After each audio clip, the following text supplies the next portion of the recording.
Olá, estamos começando mais um episódio do podcast Historicizar. E no episódio de hoje, mais uma entrevista. Vamos conversar com Renato Maia, cientista social pela UFRN, guitarrista, vocalista, baixista, um dos fundadores da banda Descarga Violenta de Natal, né? Hoje vamos conversar sobre a história do punk no Brasil e do RN. Primeiramente, agradecer ao Renato Maia por ter aceito o nosso convite. Muito obrigado, Renato, por ter aceito o nosso convite. Eu que agradeço, Anderson. Um abraço a todas as pessoas que escutarem essa gravação. Um grande abraço. Renato, vamos começar por uma questão relacionada à historicidade do movimento, já que pelo tempo que passou, muitas obras já foram lançadas, né, pesquisadores no campo das ciências sociais e da história se interessaram pela história do movimento, tentar contar a história do movimento, desde de uma das, não sei se foi a primeira aqui no Brasil, né, da coleção Primeiro Espaço, do falecido Antônio Bivar, né, o que é punk, da coleção Primeiro Espaço, editora brasiliense, né, tentando explicar ali a partir daquele conceito, né, me fale um pouco da história do punk no Brasil, de como É, começa, como vai se desenvolvendo, final dos anos 70 para 80. antes de entrar nessa questão, eu acho importante citar exatamente o trabalho exploratório de escrita sobre o punk no Brasil. Eu percebo que no início no movimento, os escritos não foram organizados por historiadores. Teve o livro da antropóloga Janice Caiafe, que é o Movimento Punk na Cidade, que era mais realçando o aspecto estético e outras características, que ela elaborou uma etnografia sobre o movimento punk no Rio de Janeiro. E teve também o que é punk, né? Que é, como você citou, de Antônio Bivar. Só que Antônio Bivar era jornalista, né? Tem esse Sim, aspecto meio que de reportagem. Então, eu acredito que os primeiros escritos mais historiográficos a respeito do punk foi com um pesquisador que veio dentro do movimento punk, se formou em História, em São Paulo.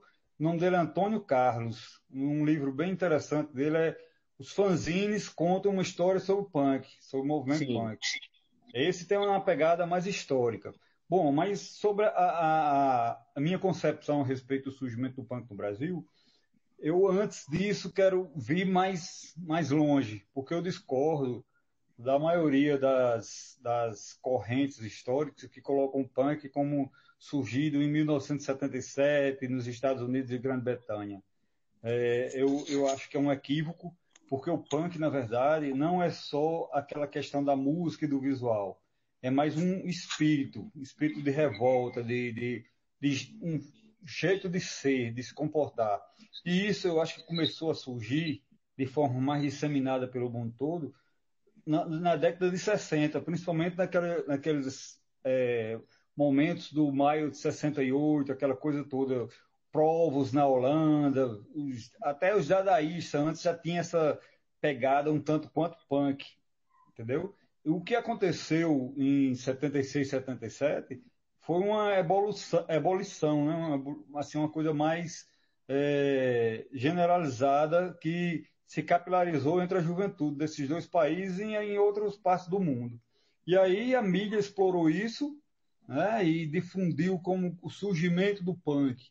Mas, na verdade, o punk veio bem antes. As ações de muitos grupos e pessoas por todas as partes do mundo, inclusive aqui no Brasil, diziam muito sobre isso. Né? Eu acho que a gente não tem que comer, nos alimentar tanto do que a história oficial, principalmente veiculada pela mídia, coloca como esse aspecto. Inclusive, isso é bastante prejudicial, porque aqui no Brasil, o punk chegou justamente através da mídia como realçando os aspectos mais de agressividade, de violência, de uso de drogas, né? Aquela coisa até do uso da suástica, de vícios, aquela coisa toda assim que de certa forma, seduziu grande parte das pessoas que começaram com punk aqui. O resultado disso é que, ao invés de surgirem grupos de atuação subversivas, foram formadas gangues, né?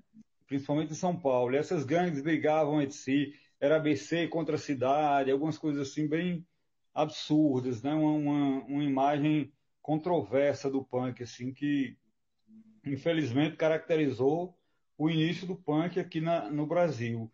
Outro aspecto do surgimento do movimento aqui no Brasil foi justamente relacionado à música, né? O punk brasileiro surgiu quase que 80% relacionado à música, a música rápida, punk rock, aquela coisa toda, né? E não as intervenções, né, os happenings, aquelas coisas todas que, por exemplo, existia em Nova York, no punk nova-iorquino, né, aquela coisa do choque, de estar intervindo na sociedade. Aos poucos é que durante um bom tempo, assim, com o passar do tempo, a partir da década de final da década de 80 para início de 90, começaram a surgir um punk mais politizado, né? Mais que vivencia mais a questão do anarquismo, dessa relação, né, de punk e anarquismo. E a partir desse momento a música entra em segundo plano, a estética também, e o que prevalece são as ações, a forma de atuação do punk na sociedade, né, de ruptura, da questão do faça você mesmo, né, do antiteísmo, a irreverência, contestando justamente aquele punk de 77 que idolatrava Sex Pistols, Clash e outras bandas que na verdade eram grupos de rock and roll,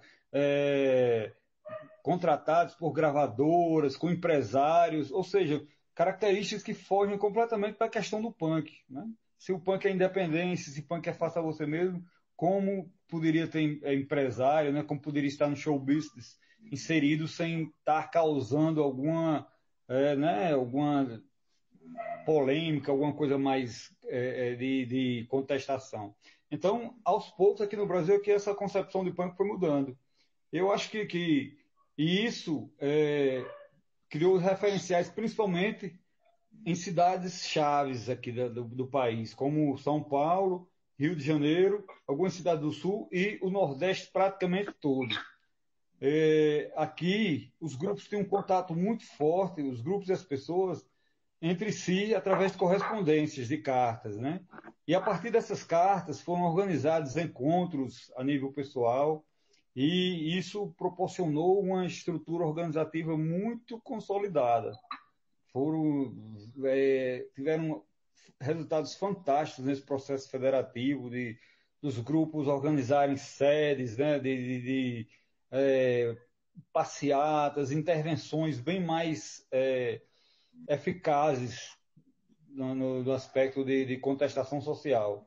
As bandas também, lógico que contribuíam, mas não como princípio gerador, né? Como a coisa principal do movimento. Não, era algo mais como consequência, né, dessas atividades e como veículos também de propagação desse tipo de ação, desse tipo de ser punk. Né? Não só aquele punk que bebe, que vomita e que choca, né? Não. Isso foi ultrapassado e surge uma nova concepção de um punk politizado, que faz parte dos movimentos sociais, que intervém socialmente, né? E que sabe o porquê usar aquele determinado visual, porquê escrever aqueles tipos de letras, né? Saber conversar, saber dialogar e principalmente estar embasado no que faz, saber por que está fazendo, não apenas no que na época a gente chamava aqui de embalistas, né? Não apenas ir no embalo da coisa, como aconteceu nos primórdios da cena, né? Eu acho que essa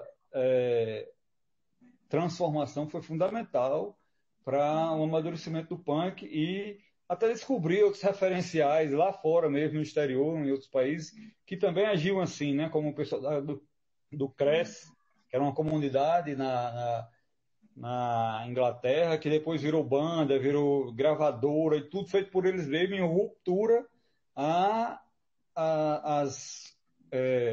em contraposição às outras bandas que se vendiam, né, que entravam no show business com gravadoras, com empresários, tocando em eventos que nada tinha a ver com independência ou com autonomia.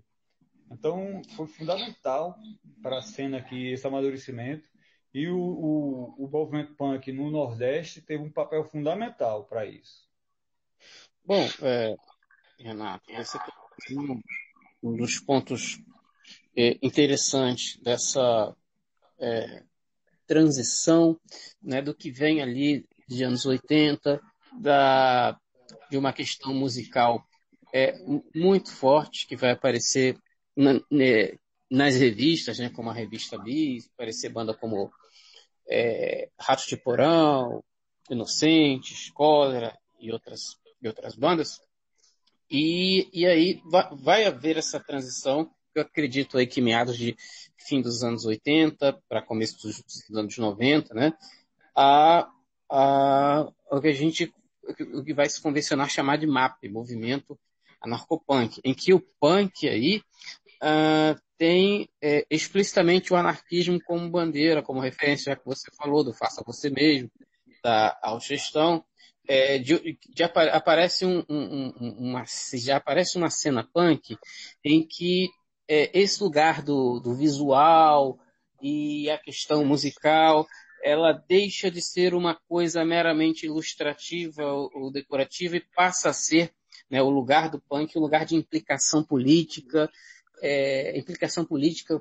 com o cotidiano, com os seus valores. E em que momento que você percebe que foi decisivo para essa transição que você citou, para a gente ser mais preciso? Foi bem interessante, Anderson, porque não teve um momento culminante, nem uma inspiração direta, sabe? Ao contrário do que aconteceu quando o punk chegou aqui, que tinha referenciais claros, como Sex Pistols, como Ramones. Nessa virada, nessa nova concepção, nova forma de organizar o punk aqui, foi extremamente capilar, assim, ou seja, foi uma coisa disseminada de forma bem multiforme, né? Na verdade, não tinha uma forma concreta. Surgiu como um produto da época. Assim, as pessoas começaram a se comunicar muito por correspondências, por fanzines, né? Por outros meios de comunicação, telefone, algumas coisas assim. Os contatos se tornaram bem mais intensos. E eu acho que isso foi o que deflagrou, assim, porque alguns lugares começaram a organizar eventos priorizando outras atividades que não só a questão sonora, e isso serviu como estopim, né? Saiu explodindo cenas punks e anarcopunks no Brasil todo, assim, e acabou se tornando um referencial para o mundo todo, assim, como punk politizado, né? Que existe mais de forma como ameaça real e não apenas uma questão estética e sonora, né? Brasil, México e outros países assim do que é considerado terceiro mundo foram pioneiros nisso, nessa forma de um punk mais contestador mesmo, mais ativo. E aí você falou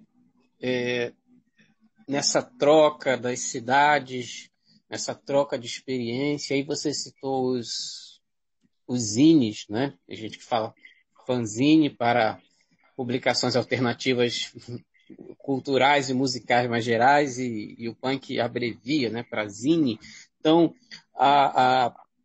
sobre esse período, né, a movimentação, a produção de zines é uma coisa assim impressionante, a coisa do faça você mesmo, a utilização das caixas postais, já que não existia a internet, o uso de fitas cassete, fitas demos, a produção de compactos e a produção de selos, né? Selos alternativos para se produzir eventos, se produzir as bandas, né? Como, por exemplo, as Boas Novas, né?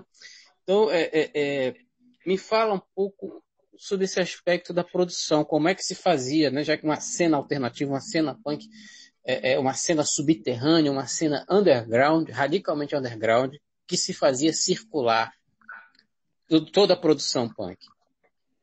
É muito interessante isso, porque, na verdade, na época a gente ainda era meninos, né? Assim, de 16, 17, alguns de 15 anos, ou como o baterista da gente, que tinha 13, 14 anos, né?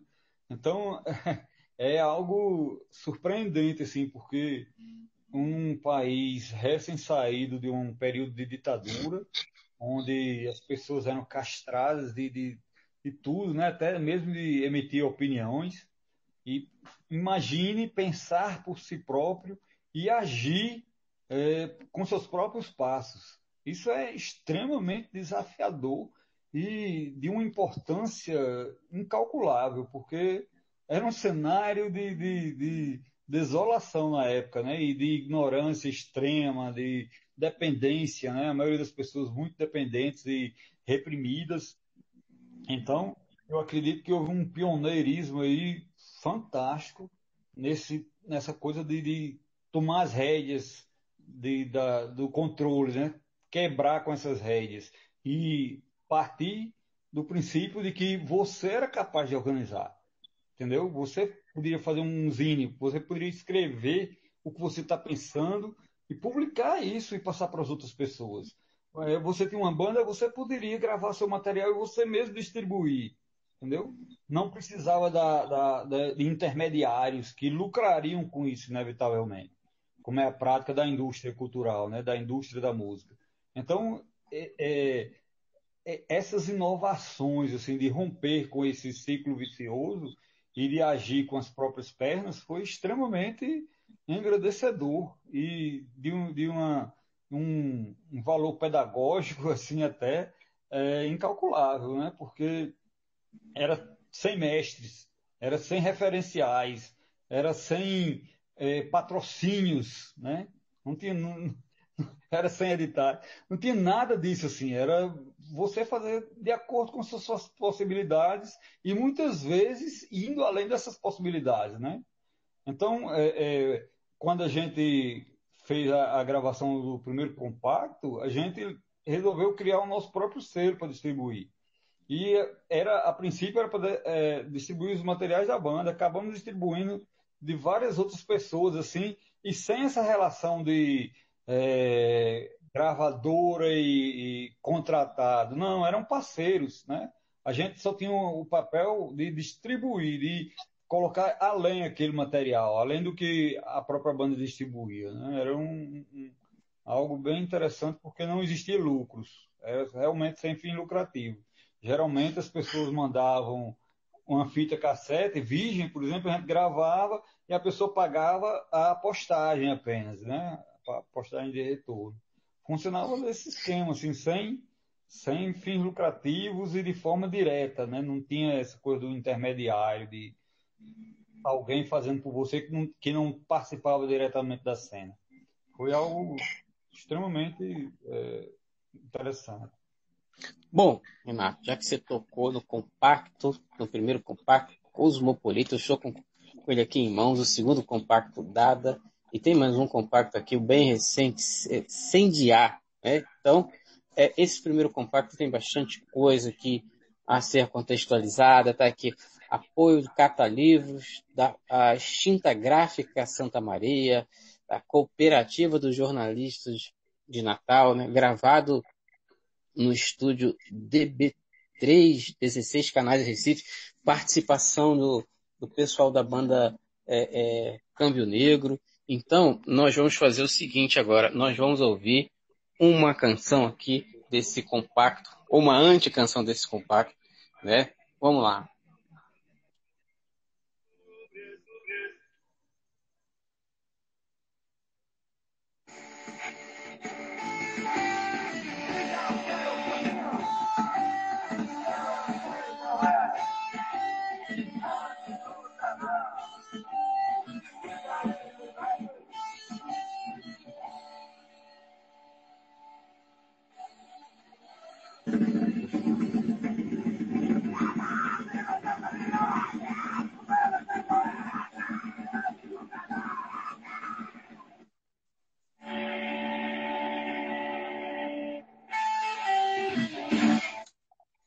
Bom, liberte-se desse primeiro compacto. Já que você começou a falar, como foi esse contexto de começar a gravar os compactos, esse primeiro compacto gravado no final de 1990, que aí eu já estou solicitando que você fale da proposta da existência da descarga violenta, né? Qual era a proposta da descarga violenta? E você já fala desse compacto.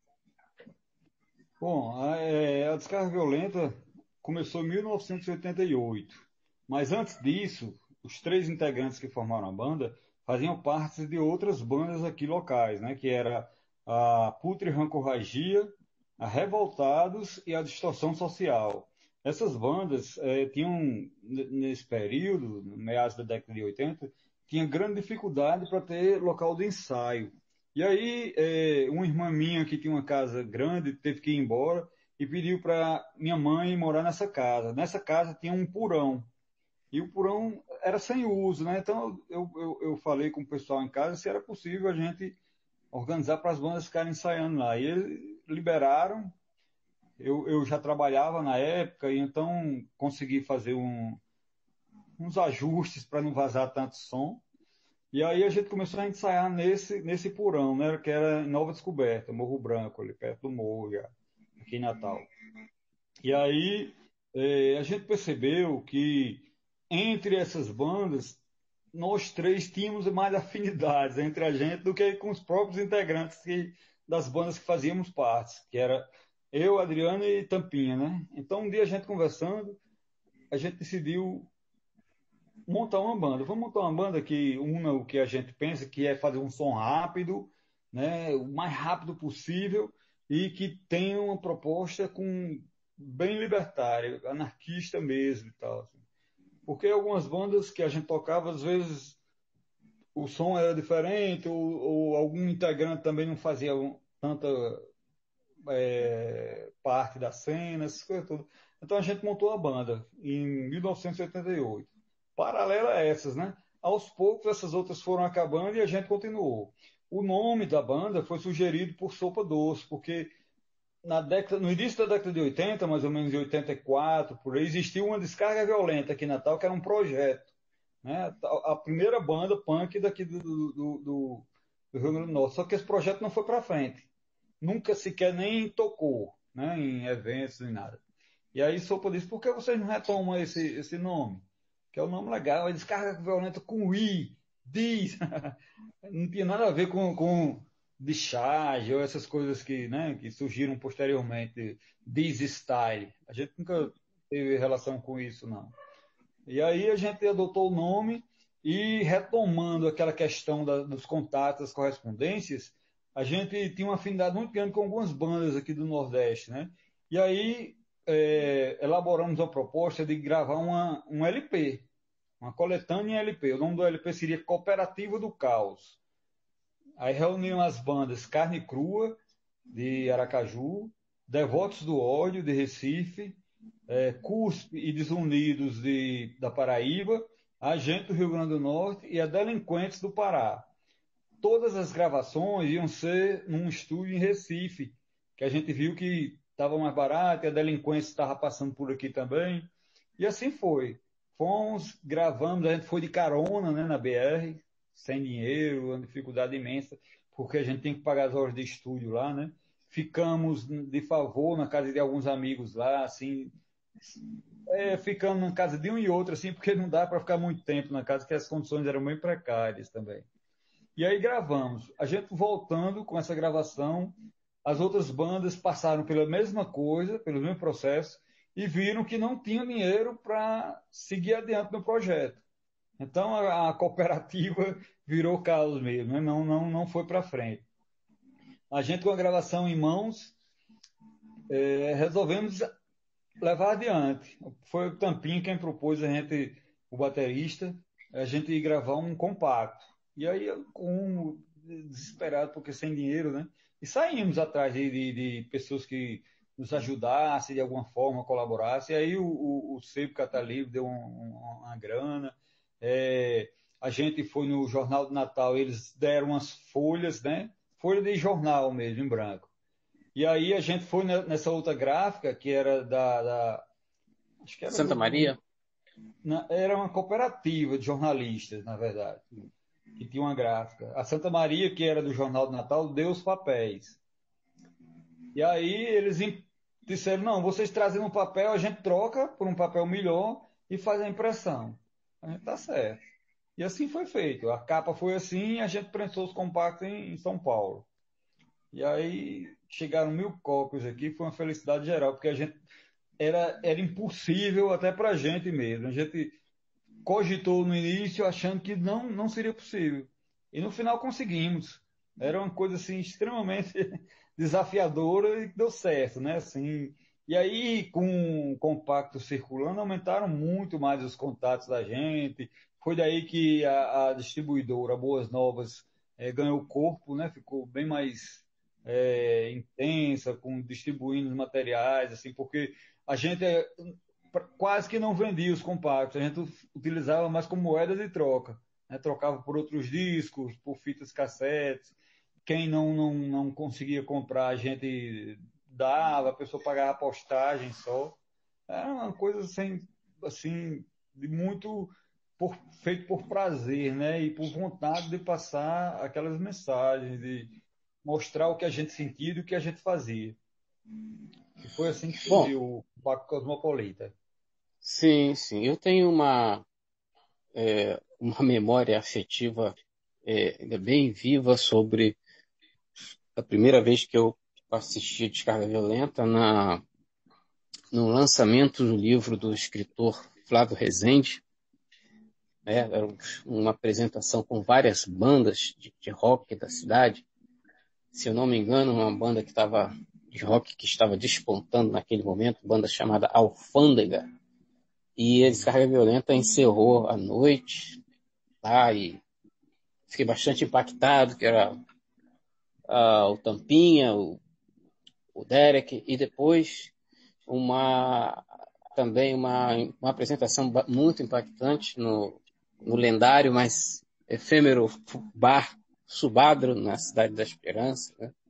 Aí eu senti que a banda estava assim, muitíssimo inspirada, afiada com o que estava se propondo ali na sua concepção ideológica e sonora.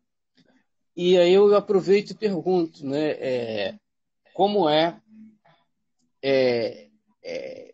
como você descreve a questão das apresentações, os lugares, né? Já que assim, existiam os lugares, digamos assim, as casas de show oficiais, mais glamorosas, em que as bandas de rock se apresentavam, e também, em paralelo, existia ali uma cena metal que estava ali em ascensão, né? Que paralelo exatamente nesse momento do primeiro compacto do Ricardo Violento, é, as bandas de metal que estavam despontando lançaram uma coletânea, aí Flash Attack, né? Red Fate, Hammeron, etc. Como eram, assim, porque eu sei que existem alguns bares, alguns lugares do underground natalense que foram muito fundamentais para as bandas daquele contexto tocarem. Uma característica da época é que antes da gente não tinha o pessoal não tinha a prática de organizar os próprios eventos. Geralmente a gente pegava éramos convidados para participar de algum evento, por exemplo, Festival de Artes, tocou Putrirã Corrigida, Devastação, o grupo escolar ia tocar em algum lugar e chamava Devastação. A gente foi nesse lançamento de livro porque eu trabalhava com autor. E aí foi até engraçado, assim, porque no outro dia os comentários eram que a gente chegou com as correntes arrastando, assim, e quebrando a ABB, o evento foi na ABB, né? Quebrando os banheiros, nada disso aconteceu, vomitando, não teve nada disso, assim, era só o folclore em torno do punk, né? Assim, porque a imagem negativa que ainda vinha daquelas imagens da mídia, né? Pelo contrário, os eventos foi super tranquilo, mas aí vendo essas questões e as experiências que a gente também tocou em outros festivais organizados pelas fundações culturais aqui do Estado, e que sempre, de certa forma, éramos boicotados, baixando o som, reduzindo o tempo da apresentação, cortando o som do microfone, quando a gente começava a falar entre as músicas, as coisas todas, decidimos que, a partir daquele momento, nós mesmos íamos organizar nossos próprios eventos. E aí partimos para campo, né? A gente organizou o primeiro subconsciente. Sub não de subconsciente não da mente, né? Mas de subúrbio consciente, subúrbio que esclarecido, que luta. E foi muito bacana porque vieram bandas de vários estados do Nordeste. Assim.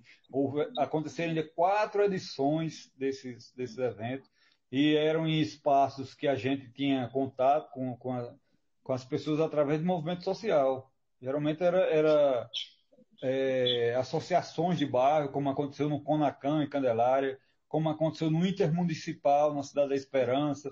Engraçado também é que era completamente descentralizado. Né? Se a maioria dos eventos aconteciam na Cidade Alta, os eventos da gente eram nas Rocas, na Ribeira, na Cidade da Esperança, em Santarém, no Potengi, na Zona Norte. E assim, E o William Bar e vice-versa. que ampliava bem mais a questão de atuação, né? E também diferenciava dessas bandas de rock normal, né? Então, lógico que a gente tocava em bares também, bem que tinha uma abertura fantástica para a gente, como esse de Subadro, que você falou, na verdade, foi o que a gente tocou foi a época que ele estava em Mãe Luísa, com Barba Negra.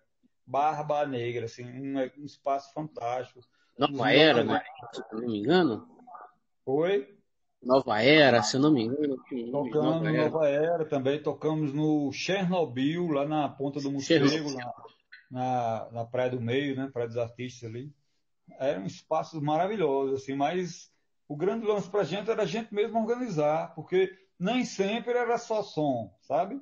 Haviam exposições também, havia debates, mostra de filmes, ou seja, a preocupação não era só com a sonoridade, mas sim com o repasse de informações, com a forma de socializar com as pessoas presentes. Geralmente não tinha essa diferença de quem está no palco e quem está na plateia, era todo mundo junto.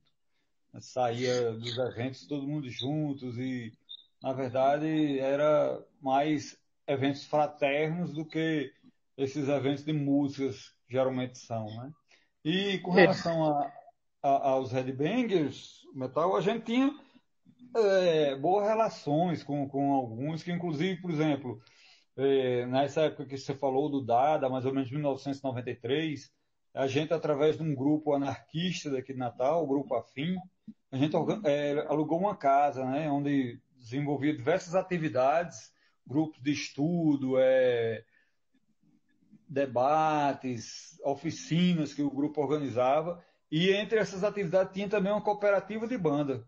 Nessa cooperativa tinha também uma banda de death metal chamada Morbidness. E foi exatamente da banda Morbidness que saiu o segundo baterista da Descarga Violenta. Depois que Tampinha saiu da banda, quem entrou nesse período, em 94, 95, foi Glauco, que tocava na Morbidness, né?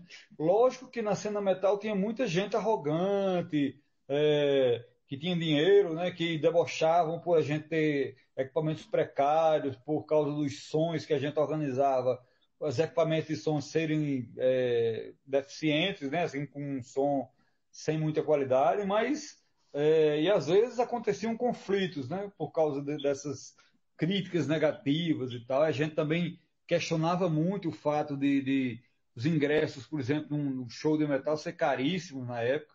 E aí a gente muitas vezes arranjava meios alternativos de entrar, né? Pulando na janela de algum lugar, sei lá, mas não pagava. E entrava e pulgava lá dentro, chamava mais atenção do que as próprias bandas, assim, e de vez ou outra tinha umas confusões por causa disso, né?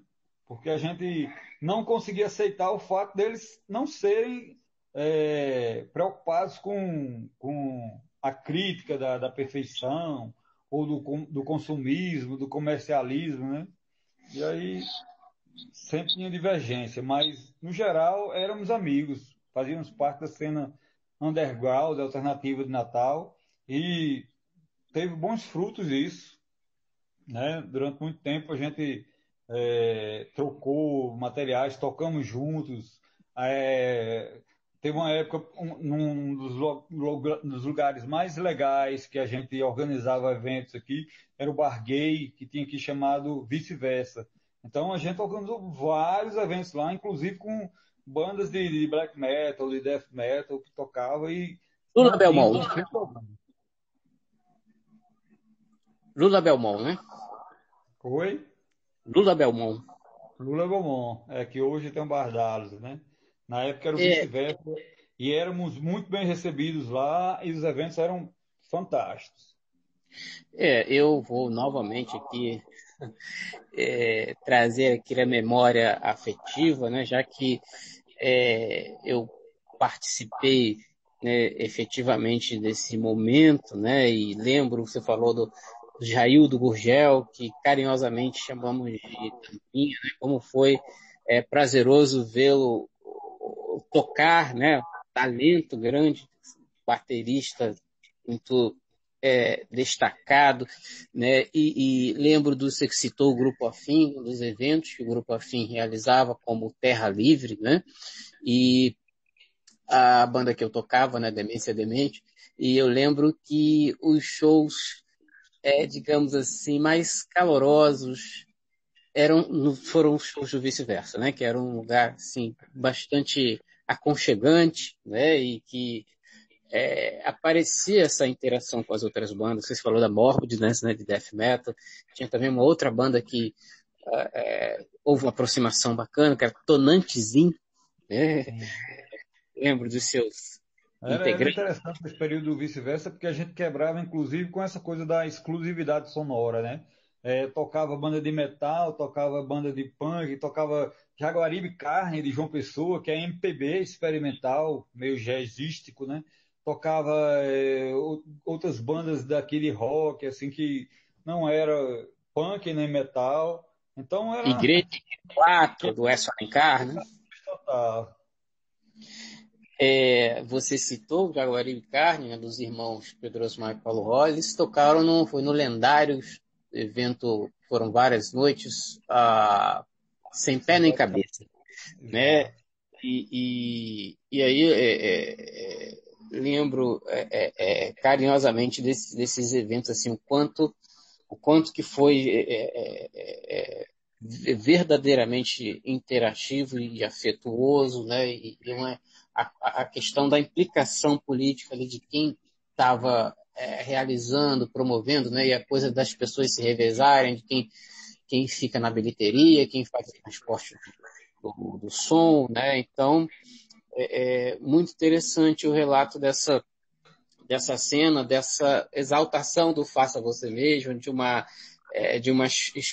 micro, né, de uma micro experiência de autogestão que está viva até hoje. Mas o que você destacaria sobre essa cena aqui em Natal dos anos 90? Eu acho que era muito disso antes, da comunhão, né, da coisa mais descentralizada, das relações horizontalizadas, né, sem líderes, sem ninguém estar tomando a frente.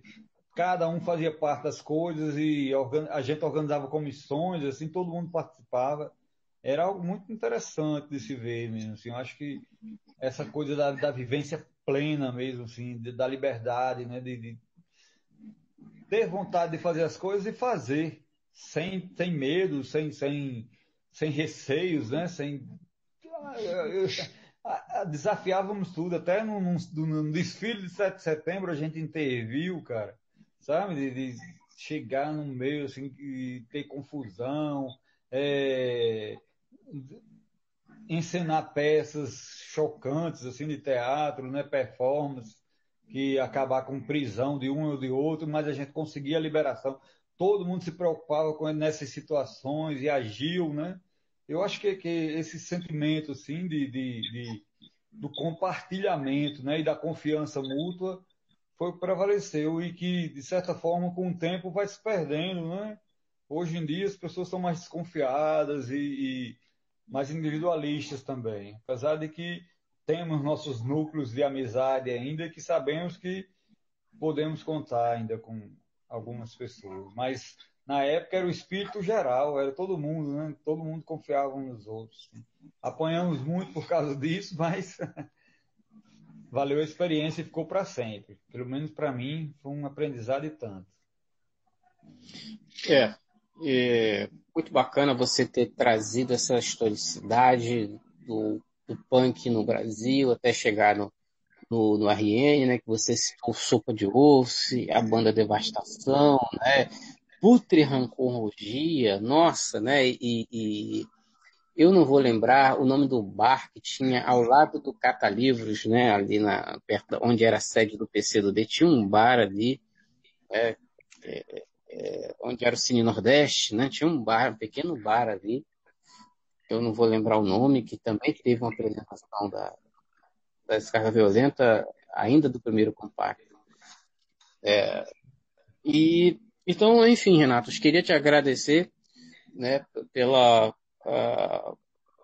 sua colaboração, passando essa historicização muito bacana aqui para quem quer saber, né, desse momento de transição e principalmente aqui das particularidades de uma cena punk anarquista, underground, alternativa, né, que foi muito imponente e desenvolta e que até hoje rende frutos, né? Isso aqui é legal, rende frutos inclusive afetivos, né?